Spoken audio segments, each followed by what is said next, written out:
Teman-teman, ini genderang perang konsentrasi pemilu 2029. Ini sudah dimulai, teman-teman. Sudah dimulai. Dan kita bisa lihat ya keadaan politik tanah air kita. Kenapa sudah dimulai? Saya akan menjelaskannya, teman-teman ya. Jadi jangan lupa di subscribe, like, komen ya biar kita semakin semangat, teman-teman.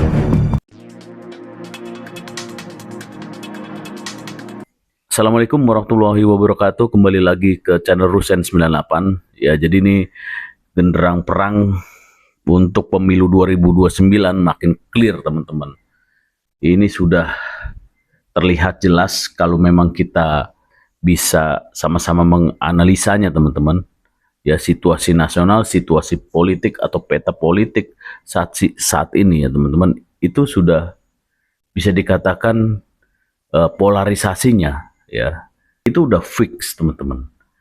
Ya, itu dari kelompok mana aja ini saya akan jelaskan.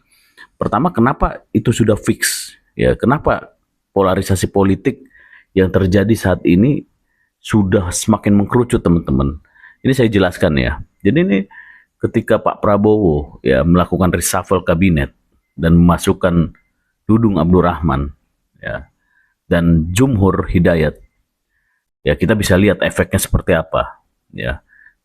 Pada acara May Day sendiri ya bisa kita katakan pemerintah sukses berelasi dengan buruh, dan dalam sejarahnya itu baru kali ini presiden seperti itu, teman-teman.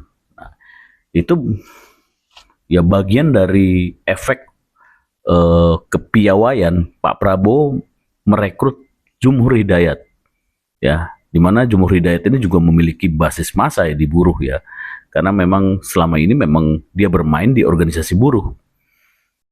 Nah, kemudian dengan adanya Dudung Abdurrahman ya, teman-teman, ya ini Pak Prabowo menjadi semakin pede ya. Kemudian dengan dirombaknya sistem informasi dan komunikasi ya, dengan adanya Bakom ya, Muhammad Kodari, kemudian Hasan Nasbi, dan masuk lagi, teman-teman, Pak Dudung ya di KSP. Nah, Pak Prabowo makin pede dan akhirnya Pak Prabowo sendirilah yang menabuh genderang perang, teman-teman. Genderang perang pemilu 2029. Ini jangan dikatakan perang yang ini ya, teman-teman. Ini perang sebetulnya secara konstitusi itu memang disahkan ya. Tapi kalau kita melihat peristiwa ini, artinya inilah politik, teman-teman. Politik ya seperti ini dan realitasnya seperti ini. Di mana ada kubu, di mana ada terjadi polarisasi politik, di mana ada kelompok-kelompok yang memang nantinya akan bertarung di pemilu sebuah negara gitu ya.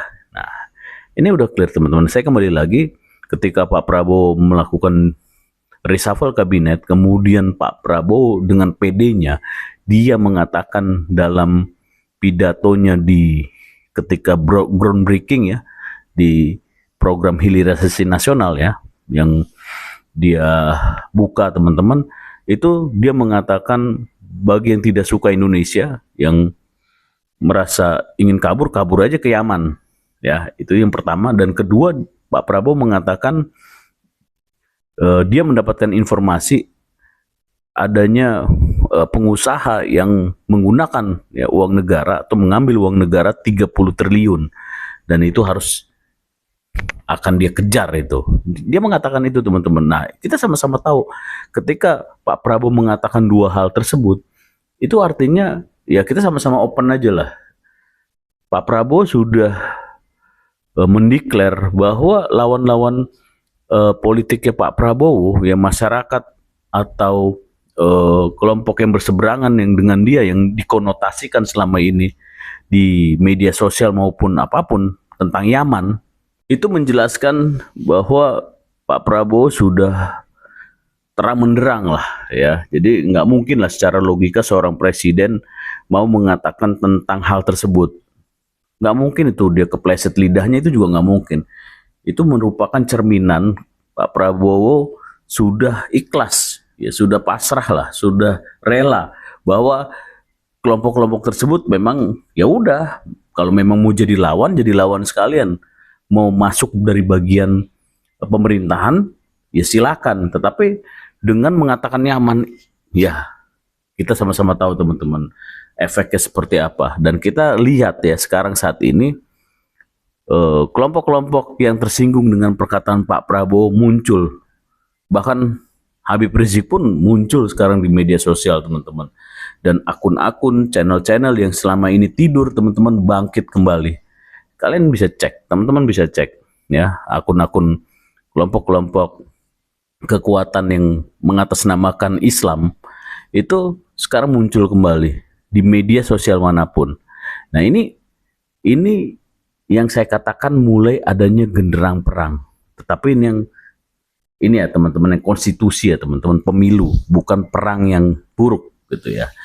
Nah ketika Pak Prabowo mengatakan ada pengusaha yang menggunakan uang negara 30 triliun, itu artinya sudah menohok kepada Yusuf Kala teman-teman. Di mana Yusuf Kala adalah bohirnya Anies Baswedan. Itu ya, jadi udah clear ini ya ketika Pak Prabowo bicara seperti itu, ya udah itu artinya sudah membuat tembok ya. Sudah memisahkan, sudah mengkristalisasi, sudah mempolarisasi kubu lawannya. Gitu ya. Ini udah clear dah. Sekarang sambutan dari Pak Prabowo ya mengatakan tersebut dari lawan-lawan politik segera direspon dengan memobilisasi massa teman-teman ya, apalagi mereka mendapatkan momen ya ketika Pak Amin Rais, ini adalah sebuah desain garing kebetulan juga teman-teman, Amin Rais mengatakan tentang Teddy ya melalui kontennya. Nah ini yang akan dipakai oleh lawan-lawan pemerintahan atau lawan-lawan Pak Prabowo untuk apa? Untuk mendegradasi Pak Prabowo ya. Karena isu ini sangat sensitif teman-teman. Isu gender, isu HAM, isu agama itu memang yang sering dilakukan oleh kelompok-kelompok itu tersebut ya. Selama ini kan kita lihat waktu peristiwa pertarungan gubernur antara Ahok ya dengan Anies Baswedan, kita lihat sampai politik identitas itu benar-benar nyata teman-teman ya. Dan polarisasi yang terjadi di masyarakat dengan politik identitas itu terjadi. Ya sampai waktu itu ketika ada orang yang memilih Ahok, orang Muslim memilih Ahok untuk dikuburkan, jenazahnya dikuburkan aja tidak diterima. Itu bagian fakta atau kenyataan bahwa masyarakat kita sudah terpolarisasi oleh kepentingan-kepentingan politik elit ya. Jadi saya melihat ada dua hal ya yang akan dilakukan oleh kelompok-kelompok yang berseberangan dengan Pak Prabowo. Yang pertama, dia akan menggunakan isu ya yang dimainkan Amin Rais saat ini ya tentang Teddy ya. Terus yang kedua, dia akan memainkan isu polemik ijazah palsu. Itu akan terus dimainkan sampai 2029 teman-teman. Itu akan dilakukan karena memang isu ini memang isu yang memang delik aduan ya secara KUHP, secara hukum apa namanya ITE ya, undang-undang ITE dan KUHP itu delik aduan. Dia akan masuk menjadi ranah hukum ketika siapa yang dituduh ya tersinggung akan melaporkannya. Nah ini kan akan terjadi proses yang akan panjang. Nah proses yang panjang ini dalam hukum acara pidananya teman-teman, itu yang akan dimanfaatkan oleh lawan-lawan Pak Prabowo untuk menggoreng terus masalah itu. Yang mendegradasi, sama seperti halnya ketika mendegradasi Pak Jokowi dan keluarga melalui polemik ijazah palsu. Nah kalau ini kan isu lebih sensitif lagi teman-teman, mengenai lebih sensitif lah. Saya tidak mau ngomong di konten ini karena bagi saya itu tidak pantas ya hal-hal seperti itu ya. Tapi memang itu faktanya sudah menyebar di masyarakat ya. Ya itu menurut saya akan menjadi senjata bagi mereka.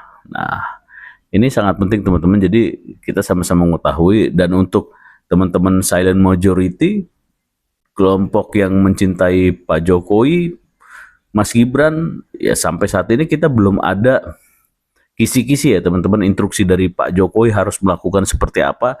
Jadi kita tetap mengacu pada arahnya Pak Jokowi teman-teman, gitu ya.